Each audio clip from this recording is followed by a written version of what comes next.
Here we go. What I'm going to do is I'm going to cut these out, and I'm going to do let's have a look. I'm going to do the two big ones in the dark. Can you see I've got a dark red and then a lighter, like kind of pink shade. So I'm just going to cut these one at a time and send them through. One of these I've embossed, and I've embossed it with one of our 3D embossing folders. Wow. How fabulous does that look? That's like quilting, isn't it? I had to do that already because I'd stuck some gems on as well, which we needed to let them dry. Beautiful. So I did that one earlier. So I've just done one of them embossed on the front. So you'll now see me put the whole, actually before I do that, I've left a little bit on here.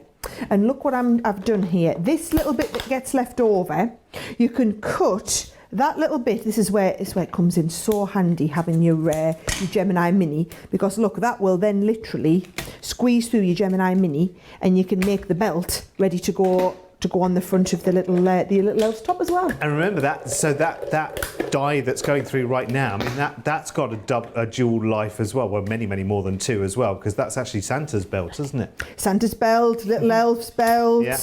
That one's going to go, you see, it just fits perfectly in that gap. I've actually got one that I've already made sticky, and I just stuck a nice little jewel on the front. I got a bit carried away with this one. It was nice. I got carried away with the jewels on it. How classy is that? Just using all sorts of bits and pieces. This is what I love about them. You can use all sorts of bits and pieces that you just have lying around the house. Look what else I had from that Sara signature from the Crafty Fun range. I found some of the rick-rack that we do. Can you see? With little bits on. I thought that would look lovely. So I'm going to do that. And I think I can stick this on with a little bit of tape. Do you know, before you put the rick-rack on, that you could stop there, and that would be great for dinner party guests, wouldn't it? It would, wouldn't it? How grand would that look?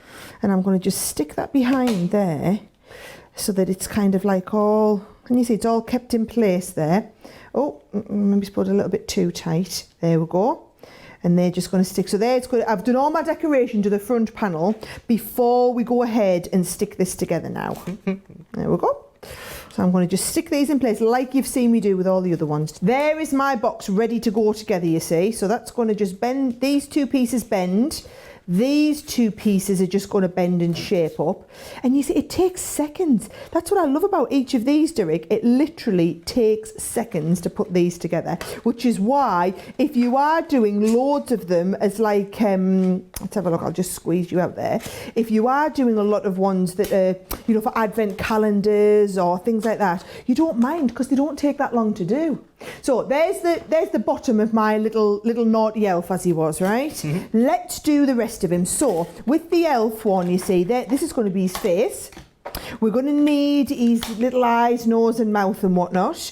Then this is to go, so what you do is you do the hat. It's the same hat as what we've got for Santa Claus, but I'm just going to do the, can you see the little bit? So I've got some white cardstock here. I'm going to cut a couple of these little bits to go round his neck as well, round his neck and round his hat, just to have him looking all cheery. He's my little elf, and then look what I thought I'd do is just finish him off with just a little bit round there as well. If I got that even in the middle, not quite, just move that along a tiny little bit. And I just think it was really worth doing that embossing because it really looks very effective there, doesn't it? Doesn't he look smart? There's my little elf.